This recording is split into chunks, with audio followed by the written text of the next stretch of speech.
العالمين والصلاة والسلام على أشرف المرسلين وعلى آله وصحبه أجمعين أما بعد. So inshallah, last week we covered dama'ir and asma, like how dama'ir work with asma, muttasila, munfasila. Like if you say ana Muslim, you know, you're saying I am a Muslim, you're using a pronoun of I, but this is munfasila, yani huwa Muslim. This is again, now you have huwa separate and then Muslim as an ism. Like in kitabuhu, now this is muttasila, it is bittisal, it is connected, it's still a damir being used with an ism. طيب? Today I want to discuss a little bit about af'al and dama'ir, because in lugha, that's the two things that we're going to be dealing with the most. You're going to deal with asma and dama'ir, and you're going to be dealing with af'al and dama'ir. And how you use a damir with a fi'l is very different than how you use it with an ism. So when you look at af'al, the way you change them, it shows who you're speaking about. So you don't have to say, for example, in English, you say, he opened the door. طيب? He is separate, opened is separate, door is separate. فتح الباب, if we say فتح الباب. Now here, I didn't have to say huwa فتح الباب. Just by saying فتح, in the way that I said it, shows that it's in the past. It shows that it was a male. It shows that it is somebody who's not there. So I didn't have to say he or she or they. Just the way the word is structured tells you the damir. And that's very important. Because when you look at, many times in the Qur'an, when you look at a fi'l, the fa'il may not be named clearly, but rather the way the fi'l is mentioned shows you who the fa'il is. And if you don't understand this, then you will misunderstand many ayat of Qur'an. You will not know who is speaking and who is being spoken to, because it will not say huwa and hiya every time. Sometimes with tawqeed, sometimes the way it is, but a lot of times with af'al it will just come like this. Tayyib. Another important thing, when you go to most madrasas, if you go to like a lot of the Afghanistan, India, Pakistan, Bangladesh, and that part of the world, what do? They start you what's called gardan. They just start you with fa'ala, fa'alu, fa'alunna, like you have to memorize these tenses. And they tell you, don't worry about what it means. Don't worry about what it, just memorize them. Just sit there and go fa'ala, fa'alu, fa'alunna, na na na na na na, and you say it over and over and over and over, and then later on you kind of put things together. But there's a problem with that method of teaching. And the problem is that if you hit a tense that you're not used to, that doesn't fit that base method, you won't know how to make jama' of it. You will not know how to make, like if it's not thulathi mujarrad, when you hit ruba'i, when you hit something that is unusual, you won't be able to go with it. And not understanding what you're saying doesn't really make sense to me. Like you have to understand what I'm saying. You have to understand why I'm memorizing what I'm memorizing, why I'm learning what I'm learning, and how can I use it. And that's why you see a lot of brothers who may know nahu really well, but if you speak to them in Arabic, they can't speak. Why? Because they never understood why the nahu tense is the way it is and how to use it in their regular life. On the other hand, you might find brothers who are fluent in speaking Arabic, but they don't understand nahu at all. They just learned it by speaking on the street or taking classes on how to speak. That doesn't benefit either, because then in the end you don't understand the depth of the Qur'an and Sunnah that nahu and sarf and balagha is supposed to teach you. So in a balanced approach, inshallah, I'm going to ask you guys to memorize these tenses, but I want you to understand what they are, how they're referring to, and then use them in your regular life. You know, I'm not going to give you guys homework like the past, like make 50 sentences in this. Instead, your homework is going to be, take all of these tenses and try to use them in a conversation with somebody. Whether it's with each other from the students in the class or with somebody else that you may know. But try to use each one of them in a sentence, speaking to somebody. Make a mistake. Don't be ashamed or don't be shy to make mistakes. You will only learn when you take that risk of making a mistake. Tayyib, I put a F next to some of them that are female. I mean, there is many ways to organize a chart. I mean, there is one way to try to do it in a way where you put all the female tenses on one side and male on one side, or put all the mukhatib together and the ghaib together. But inshallah, this will be a good way. I've put that, we'll discuss it anyway, but for people that take pictures and things. Tayyib, there is al-madi, and if you write with al, you should put al-madi with a ya. But if you write it without the al, it's madin, and al-mudari', or even without the al, you write it the same way. Tayyib, madin is past tense, and mudari' is present tense. We discussed fi'l amr and fi'l mustaqbil earlier, but we're going to discuss these two regularly used tenses when we talk about damair. So, the first thing when we talk about somebody who is ghaib, yani somebody's not here. So, if you want to talk about Aina Muhammad, فنقول Muhammad huwa fi Misr. For example, if somebody says, where is Muhammad? We say Muhammad, he is in Misr. So now, we're not talking to Muhammad directly, we're talking about somebody named Muhammad. So, when we look at ghaib, this is the tense we're using.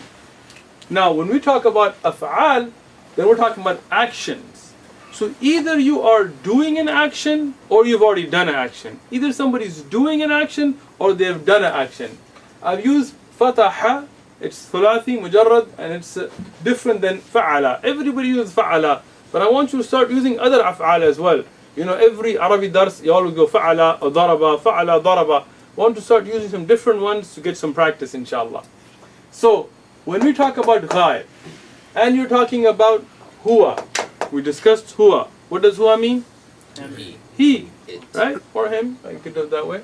So, when you're saying in past tense, you will use the perfect tense. Now there is khilaf between, ulama of nahu, when you get into falsafa of nahu, about whether the original was muda'ara or madi, but the stronger opinion is the original is madi. That's the original tense. And the base tense is always huwa. Yani, if you want to talk about the base of fa'ala, use fa'ala, which is madi, ghaib, lihuwa. Tayyib? If you want to say daraba, that's your root, where the word comes from, that is past. And it is for huwa. Not even for me or you. It's actually for him. That is in Arabic your base tense. So when you talk about sarf, or looking at the way prefixes and suffixes and that kind of word changes happen in Arabic, you always go back to the original, and the original is going to be the past tense for huwa. So here, when we say, for example, fataha, to open or to be victorious, if we say fataha ash-Sham, like Sham was made victorious or opened, and we say Salahuddin, or if we say another Muawiyah radiallahu anhu, or another Sahabi who may have gone to take care of Sham, or Khalid bin Walid. So here you would say fataha, this will be your fi'l, and then your fa'il will be the name of whoever it is, right? So fataha Khalidu, right? That's your fa'il. Ash-Shama, Ash-Sham will be your maf'ul bihi. But when you're using a pronoun, right?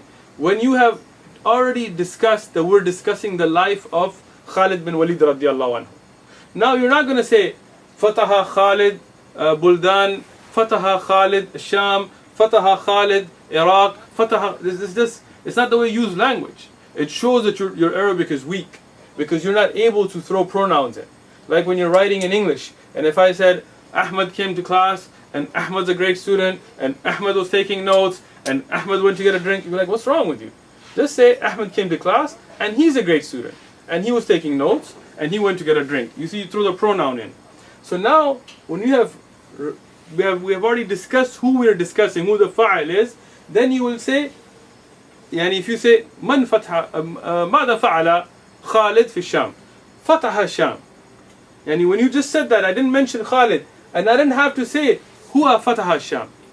You could for emphasis, but you don't have to. If I just said Fataha, then now we know that we're talking about the past, and we're talking about a man, and we're talking about a person who's not there at that time. طيب? Understand? Yes. So this is important to understand, because this way you don't sound like somebody, like, you know, some brothers who learn English and they don't know English well, they're like, and then the pen was writing on the wall and I was for the saying that the night is the cold. Like, don't throw the everywhere. You don't have to throw it like that. It's the same thing in Arabic. When you don't understand this tenses, then you're going to sound like that. So think about that. Now when you go and have a conversation, use this for somebody not there. طيب ماذا فعل عثمان في باكستان؟ كتب الكتاب. Right? كتب كتاب. يعني now you don't have to say عثمان كتب الكتاب. Like, don't sound awkward like that. Start to use it where you will now understand that who is being referred to. Right? Now, if we're talking about مضارع, present, how will we change it from مضارع? يفتح. يفتح. Now, you will see in مضارع, all of these, until the end, you will see either a ta or a ya. And these are some of the signs when you don't know a fi'l and you're trying to figure out whether it's مضارع or madi, you will look for these signs. If they begin with a ya or a ta, most likely, now there are exceptions to everything, most likely we're talking about something that is مضارع, it's not madi. طيب? And that's why many times you will see a fi'l, sometimes in its essence it will have a letter, but when you change it, the letter drops. Because the rules of Nahu dictate certain things. And inshallah we'll get to that in more advanced classes. But when you see a or noon, this is another thing that is showing something that is in mudari'. But if you look at madi, in the beginning you see all of them begin with the actual letter that the word begins with. Right? They all actually, they don't have a ya or a ta or a or a na before it. طيب. So, if we're talking about ghaib, madi, and somebody who's a male, a single male, we're talking about fataha. If we're talking about mudari', what do we say? Not everybody at once, man. Come on. Yaftahu. Tayyib? I said it. Excellent. Now, if you're talking about two people, right? What did we do here now? Fataha. We added an alif. Now, when we go to the mudari' of it, what do we do here? Yaftahani. That's what I said, yaftahani. Excellent. So, you added an alif and noon. The alif and noon, we use this in asma as well. Rajul, rajulani. Right? And now I'm making, even though I could say rajulan, I'm pronouncing the kasra here to make a point. And that's something you do in Arabic. Even though regularly in Arabic, you make sukoon where you stop.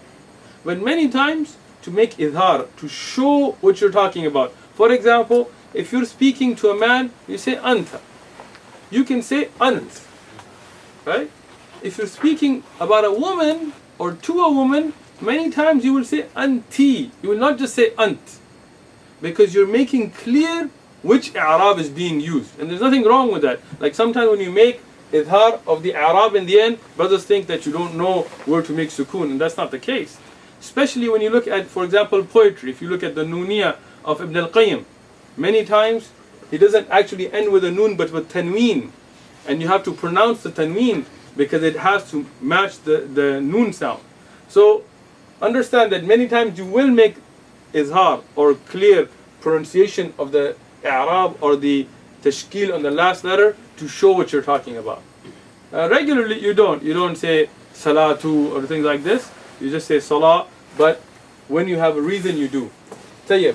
Yaftahani, this is for two. And the damir with that would be huma. Tayyib. If you're talking about a lot of people, jama, which would be hum for their damir, in the madi sense, how would you say it?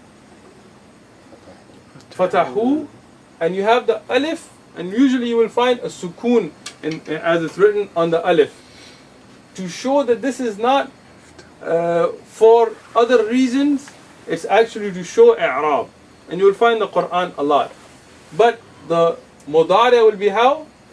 Yaftahuna.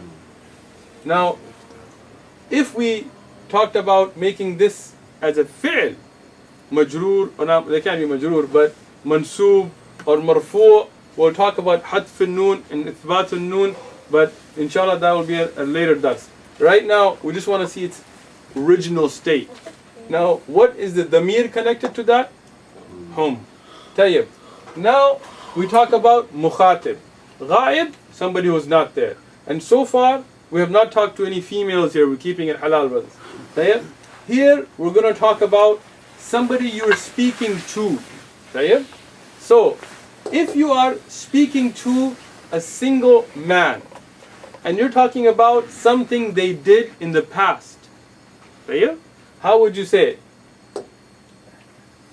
Fatahta al-balad, yani, this could even be a question the way you're phrasing it. Yani, fatahta al-balad, like did you bring victory or open up that land? And this is something for the past, for a single person. And if you're using the damir by itself, it would be anta. Excellent. Tayyib. If you're going to go with mudari', are you doing it currently? Right? Then you say taftahu. The ta here is not for ta'anis, it's for mukhatab. You're speaking to somebody. Tayyib. This is for one man who is present. You are speaking to them. Madi and mudari'. Tayyib. If you're speaking to two people, and now this is again mukhatib, yani they're there. You're not talking about somebody who's not there, and you are speaking to both of them directly in discussion of something they did in the past. Tayyib. How would you say? Fatahtuma. Tayyib. Antuma. You see the ma in the end. Antuma is your damir. Fatahtuma is your fi'l. Now, if you are speaking regularly, you don't have to say antuma fatahtuma. You can say fatahtuma, and you have already brought the damir in the fi'l itself. But now, just to be clear, in the Qur'an sometimes you will see, because the Qur'an is not a basic book, it's an advanced, beautiful kalam of Allah that all Arabic literature goes back to benefit from. It's the words of Allah subhanahu wa ta'ala, it's not even makhluk. So many times there is an emphasis to show who did what without a doubt. And that's why damair are brought in places with af'al that damair may not even be necessary in. Tayyib. Now, if you're talking to somebody that's present, but you're talking about mudari', you're talking about the present tense, are you two doing this? Then you will say Taftahani. Taftahani. So here you're using the ta for the one who's mukhatib, you're using the alif and noon to show muthanna, to show dual sense.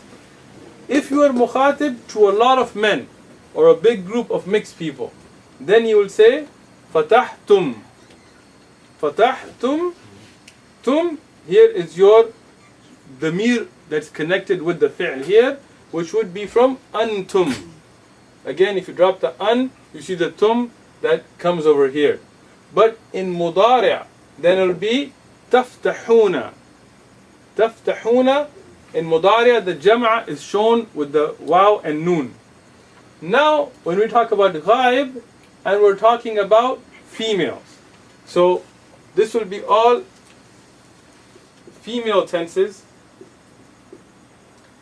Tayyib. A couple of them will be the same as male when we talk about muthanna, and we're not getting into those kinds of differences in depth, but this will be in female tenses. In female tenses, if you're speaking to one female, hiya would be the damir for it, and if you use the fi'l, then it will be fatahat. Fatahat with the sukoon on the ta.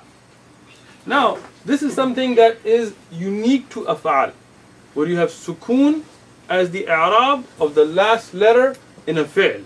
You will not have that in asma. In asma, it doesn't end on a sukoon. And af'al do not end on being majroor. Even when we say تفتحاني, this is not majroor. That is only showing that this is muthanna. So jarh is something only taken by asma, and sukun is only taken by af'al.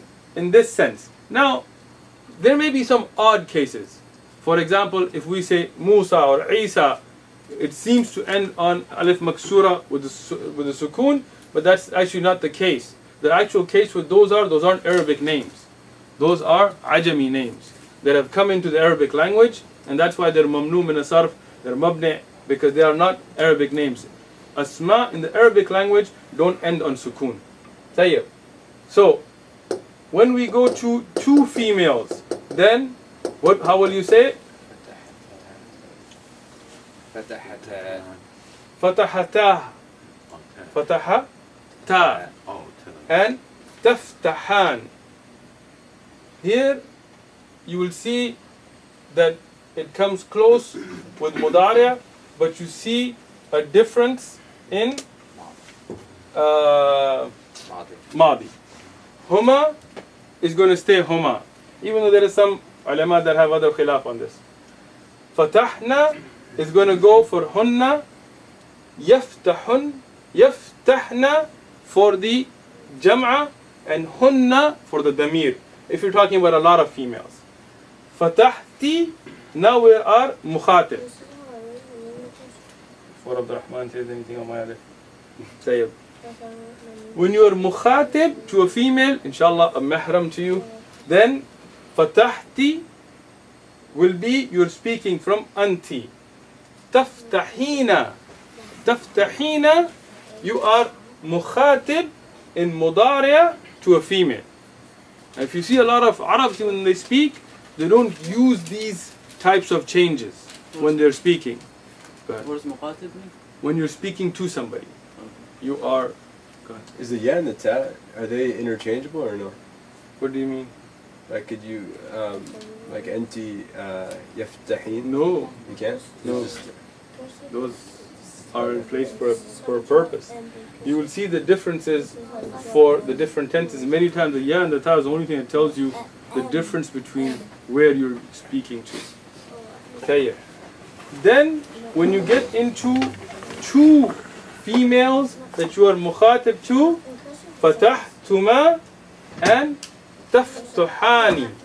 Taftahani for muthanna, for females, antuma the same. Tayyib. Then you get into jama', a huge group of women. Then you say fatahtunna, the noon bishadda, and in mudariya you will not have the shadda. Taftahna, and then antunna. When you get into then yourself speaking. Now, I know the camera probably won't come out very clear, but inshallah we'll make it clear. This tense doesn't change between men and women. Not in asma, not in damair, and not in af'al. So when you say fatahtu, whether it's a woman speaking or a man speaking, it will stay the same. This is first person. When you are saying you did something. Aftah or aftahu, this is mudari' for man or woman. And ana will be used as the standalone or munfasil dhamir here. Tayyib. Fatahna, this will be we opened or we made victorious. And this will be the same for a group of men speaking or a group of women speaking or mixed. Naftahu, this is going to be the mudari' for a group who is speaking about themselves presently doing that action. And nahnu will be the standalone or munfasil damir for a huge group speaking. Now, what's important about these is that you have to make these second nature. And you have to be able to roll these off your tongue when you're speaking regularly. You can't have to go back and think, taftahani, it is mudari'a, it is this. No, you have to practice it. Now when you understand how they work, as your homework, inshallah ta'ala, go back and use these in conversation. Try to speak to somebody speaks Fusha especially, then sit down with them and make sentences for yourself. Write them out yourself, memorize them, and then use them in a conversation. Use all of these tenses in conversations so that you can get used to using them. Then what you should do, inshallah ta'ala, like what we used to have to do in homework, but inshallah for you, I'm leaving it up to you, is take 50 af'al. Find 50 af'al in a dictionary, online, and don't do ruba'i, because then you're going to get confused, and try to find thulati mujarrad on this wazn, and make all of these tenses. And try to get used to changing them and using them with different af'al, with different actions. And inshallah ta'ala, this will be the end of our these series of durus. From next week, inshallah, we will have the vocab section begin, where we're going to be inshallah memorizing vocabulary, and we're going to be having more conversation. The basis of nahu, from asma, from af'al, from majrurat, from mansubat, from marfu'at, you have it. From tawabi'. If you missed the dars, we have videos. Right? Now what is upon the student of knowledge is to memorize them and use them. You know, every one of you should know all the marfu'at, all the mansubat, all the majrurat, all the tawabi' by heart. Every one of you should have the basics of how to make jam'a taksir, mudhakkar salim, muannas salim. We covered that. Every one of you should be able to understand fi'l mudari', fi'l madi, fi'l amr, fi'l mustaqbil, and how they change. Right? Every one of you should be able to make some level of i'rab, looking at all of what you have learned, inshallah ta'ala. Now the next step is for you to use it. Take the Qur'an, take out an ayah, write down, think what you think the i'rab is. If you don't understand, inshallah, bring it to me, we'll sit down, look at it together. If not, go get yourself a Darwish or Nuhas or one of the books of i'rab of Qur'an. And then, inshallah, if you don't have them, we have some in the maktaba. You can look through them, and you can see if you were right in your i'rab. And if you're wrong, why were you wrong? And benefit and learn and grow in that, inshallah ta'ala. And then the next thing, this is how to practice your nahu. Next is to speak. You know, every language that's not kullu lughat muhtajan mumarasa. Yani every language is in need of practice. So speak with people in fusha. Don't get into ammiya. Don't waste your time with a gullak a and that kind of stuff. You will not find in the Quran. Go to the pure Arabic and use it. Have conversations. If not with anybody else, with each other. Make mistakes. Don't worry about mistakes. But practice. And then, you know, next thing, all you have to do is memorize vocab now. When you have the grammar, you just need vocab. You plug it in, you're good to go. You know how to change them now. If you don't practice, inshallah, you will get it. So we will have class next Tuesday, inshallah. But it will not be going over the rules of nahu anymore. Rather, it will be memorizing lists of words and using them, inshallah ta'ala. Jazakumullah khair. إلا تنصروه فقد نصره الله